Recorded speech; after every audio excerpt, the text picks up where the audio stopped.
ഒരു 15-16 വയസ്സായ പെൺകുട്ടികൾ ആരെല്ലാം ഉണ്ടെങ്കിൽ നേരെ വച്ച് പിടിച്ചോണം. AK സെൻ്ററിൽ നിന്ന് ഗോവിന്ദ മാഷിൻ്റെ നമ്പർ എടുക്കുക, ഒരു വാട്സപ്പ് അടിക്കുക, സാർ എനിക്ക് 16 എന്ന് പറയുക. മാഷിന് സമയം കിട്ടിയില്ല. AA റഹീമുണ്ട്. AA റഹീം ഇതിലൊക്കെ PhD എടുത്ത ആളാണ്. അദ്ദേഹം തന്നെ വേറൊരു മതത്തെ പോയി കല്യാണമൊക്കെ കഴിച്ചു. അത് അദ്ദേഹത്തിൻ്റെ സ്വകാര്യ ജീവിതം അദ്ദേഹം വളരെ ഭംഗിയായി നയിക്കുന്നു. അതിൽ അദ്ദേഹം മാതൃകയാണ്. ഒരു പിന്നെ പ്രൊഫസറെയാണ് വിവാഹം കഴിച്ചത്, LLB കാരിയാണ്, അതേ SFI കാരിയാണ്. വളരെ മാതൃകാപരമായി അവർ ജീവിക്കുന്നു. അത് അദ്ദേഹം മാതൃക കാണിച്ച ആളാണ്. ഇപ്പം നമ്മൾ ഈ തമാശ പറയുന്നതിനിടയിലും റഹീമിൻ്റെ മാതൃകാ പ്രവർത്തനത്തെ പറയണം. അത് കഴിഞ്ഞ് നമ്മുടെ ശിവൻകുട്ടിയാണ് ഇപ്പോൾ വയ്യാത്ത പോലെയൊക്കെ ഇരിക്കണം. ഇവർ മൂന്നുപേരും കൂടി 16 വയസ്സായ പെൺകുട്ടിക്ക് കല്യാണം കഴിപ്പിച്ചു കൊടുത്തു. അത് മധ്യപ്രദേശിലെ പെൺകുട്ടി. അപ്പോൾ അവിടെ മധ്യപ്രദേശ്, കേരളം വിട്ട് തമിഴ്നാട് മുതൽ ഡൽഹി വരെയുള്ള സ്ഥലങ്ങൾ അറിയുന്നത് 16 വയസ്സിന് മുമ്പേ 15 വയസ്സിന് മുമ്പേ ആർക്കെങ്കിലും കല്യാണം കഴിക്കണമെങ്കിൽ കേരളത്തിലേക്ക് പോകാൻ പറയുന്നു. അങ്ങനെ ഇവിടെ കല്യാണം കഴിച്ചു. അവസാനം എന്ത് പറ്റി? ആ പെൺകുട്ടിയുടെ അച്ഛനും അമ്മയും തമ്പാനൂർ സ്റ്റേഷനിൽ ഒന്ന് കരഞ്ഞു വിളിച്ചു, മോക്ക് 18 വയസ്സായില്ല, കേട്ടില്ല. അപ്പോൾ അവരുടെ കയ്യിൽ എന്തോ ഒരു ആധാർ കാർഡ് ഇരുന്നു, ഒരു ഡ്യൂപ്ലിക്കേറ്റ് ആധാർ കാർഡ് ഇരുന്നു. അത് വെച്ചിട്ട് കല്യാണം നടത്തി കൊടുത്തു. അവസാനം SC/ST ആ പെൺകുട്ടി, ഇവരുടെ ഭാഗ്യം കൊണ്ട് ആ പെൺകുട്ടി SC/ST ആയിരുന്നു. ഭാഗ്യമില്ലായിരുന്നു, ഈ മുന്നോക്ക സമുദായമായിരുന്നെങ്കിൽ കുഴപ്പമില്ല. SC/ST ആയി. അങ്ങനെ പിന്നെ പോപ്സോ കേസ് വരുന്നു, വിമൺ അട്രോസിറ്റി വരുന്നു. എന്താ പറയുക, നമ്മൾ നാടൻ ഭാഷയിൽ പറഞ്ഞാൽ കൂട്ടിക്കൊടുപ്പെന്നൊക്കെ പറയുമല്ലോ. അങ്ങനത്തെ ഒരു കൂട്ടിക്കൊടുപ്പ് പരിപാടിയിൽ പാവപ്പെട്ട നമ്മുടെ ഗോവിന്ദ മാഷും ഡ്രിൽ മാഷാണ്.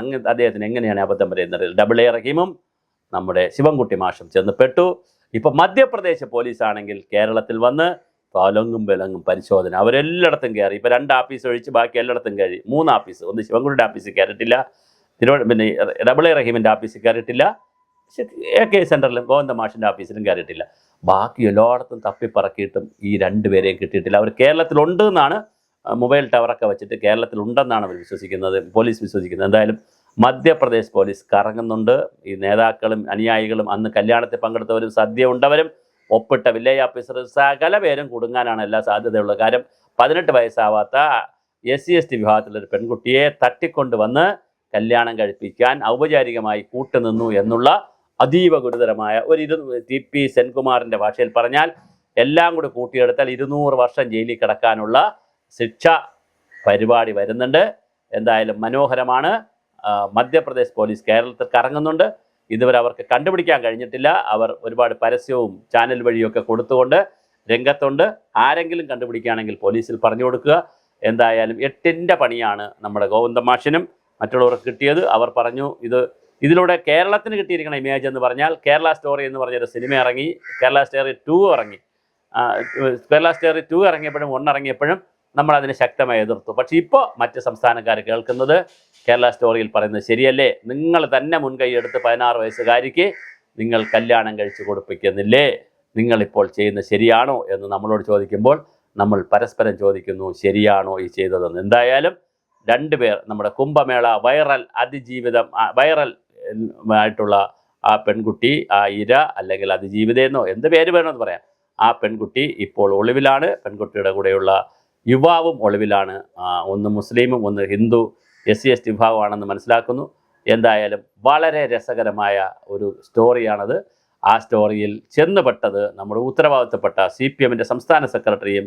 വല്ല കാര്യമുണ്ടോ ഇതുപോലത്തെ കാര്യങ്ങൾക്ക്? ബാക്കി AA റഹീമും ശിവൻകുട്ടിയൊക്കെ പോട്ടെ, സംസ്ഥാന സെക്രട്ടറിക്ക് ഇതിന് പോകേണ്ട കാര്യമുണ്ടായിരുന്നു. പക്ഷേ എന്തായാലും പോയി, സകല പേരും കൊണ്ട് തലവച്ചു. ഇപ്പോൾ അവസാനം ഊരാക്കുടുക്കിലേക്ക് നിൽക്കുന്നു. മധ്യപ്രദേശ് പോലീസും കേന്ദ്ര SC/ST കമ്മീഷനും, അതായത് പട്ടികജാതി പട്ടികവർഗ കമ്മീഷനും, കേന്ദ്ര സർക്കാരിൻ്റെ കമ്മീഷനും, അതുപോലെ ഞാൻ ഈ പറഞ്ഞ ഏജൻസികളും എല്ലാവരും കൂടി കേസെടുത്തിട്ടുണ്ട്. സകലവരും കേരളത്തിൽ കയറിയിറങ്ങുന്നു. ഇനി അടുത്ത ദിവസങ്ങളിൽ അറിയാം ആരെയൊക്കെയാണ് അറസ്റ്റ് ചെയ്യുന്നത്, ആരെയൊക്കെയാണ് കൊണ്ടുപോകുന്നത്. എന്തായാലും പോപ്സോ കേസാണ്, ചെറിയ കളിയല്ല, ഇത് വലിയ കളിയാണ്. ഈ കളിയിൽ ആരൊക്കെ അകത്താകുമെന്നറിയില്ല. ഇപ്പോൾ ഈ 2 പേരെ കണ്ടെത്താൻ, ഭാര്യയും ഭർത്താവിനെയും അല്ലെങ്കിൽ ഈ കുട്ടിയുടെ കല്യാണം കഴിച്ചു എന്ന് പറയപ്പെടുന്ന ഭർത്താവിനെയും കണ്ടെത്താനുള്ള ഊർജിത ശ്രമത്തിലാണ് മധ്യപ്രദേശ് പോലീസ്. അത് കണ്ടെത്തുമായിരിക്കും. അതെന്ത് സംഭവിക്കുമെന്ന് നമുക്ക് കാത്തിരുന്ന് കാണാം. എന്തായാലും വല്ലാത്തൊരു പണിയിൽ, 8ൻ്റെ പണിയിൽ ചെന്ന് ഈ മരം മുറിക്കുമ്പോൾ അതിൻ്റെ ഇടയിൽ ഈ വാല് കുരുങ്ങിപ്പോയ ഒരു കുരങ്ങൻ്റെ അവസ്ഥയിലാണ് ഇപ്പോൾ നമ്മുടെ പ്രധാനപ്പെട്ട നേതാക്കൾ ചെന്ന് നിൽക്കുന്നത്. ഊരാനും പറ്റുന്നില്ല, ഇരിക്കാനും പറ്റുന്നില്ല എന്ന് കഴിയുന്ന വലിയൊരു പ്രതിസന്ധിയിലാണ്. അപ്പോഴും പറഞ്ഞു ഇതുപോലെ രേഖകളുമായിട്ട് ആരെങ്കിലും വന്നാൽ ഞങ്ങൾ നടത്തി കൊടുക്കും എന്നൊക്കെ പറഞ്ഞു. പക്ഷെ അങ്ങനെ പറയുമ്പോഴും ഉള്ളിൻ്റെ ഉള്ളിൽ പേടിയുണ്ട്, ഭയമുണ്ട്. ഇത് കേസായി കഴിഞ്ഞു ആൾറെഡി. ആരുടെയൊക്കെ പേരിൽ എന്നുള്ളതേ ഇനി തർക്കമുള്ളൂ. ആ കേസായതിൽ പോക്സോ കേസിൽ വളരെ വലിയ ഒരു വിഷയമാണ് വന്നിരിക്കുന്നത്. 16 വയസ്സ് പ്രായപൂർത്തിയാകാത്ത പെൺകുട്ടിയെ പബ്ലിക്കായി മറ്റൊരു പുരുഷൻ, അന്യമത പുരുഷന് ക്ഷേത്രത്തിൽ വെച്ച് വിവാഹം ചെയ്തു കൊടുത്തു. എല്ലാം കുരുങ്ങും, പോറ്റിയും കുരുങ്ങും, സകല ചേട്ടന്മാരും കുരുങ്ങുന്ന വലിയൊരു രസകരമായ കാര്യത്തിലാണ്. പോറ്റി എന്തിനാണ് ഇതിനകത്ത് ചെന്നുപെട്ടതെന്നറിയത്തില്ല. പോറ്റി ഹിന്ദു സമാജക്കാരുടെ ക്ഷേത്രത്തിൽ ഹിന്ദുക്കളുടെ ആശയും ആവേശവും ആരാധനയും പ്രാർത്ഥനയൊക്കെ സംരക്ഷിക്കേണ്ട പോറ്റി മതേതര പോറ്റിയായി മാറി. ഇതുപോലത്തെ മിശ്ര വിവാഹം നടത്തി കൊടുക്കാൻ പോറ്റി ആര് ചുമതലപ്പെടുത്തി എന്നുള്ളതും കേരള സമൂഹം നന്നായി ചർച്ച ചെയ്യുന്നൊരു വിഷയമാണ്. പോറ്റിക്കും കിട്ടും പണി എന്നാണ് അറിയുന്നത്. അങ്ങനെയാണെങ്കിൽ പോറ്റി മുതൽ ഞാൻ ഈ പറഞ്ഞ മുഴുവൻ പേർക്കും വലിയ പണി കിട്ടാനുള്ള എല്ലാ സാധ്യതയുമാണ് കാണുന്നത്.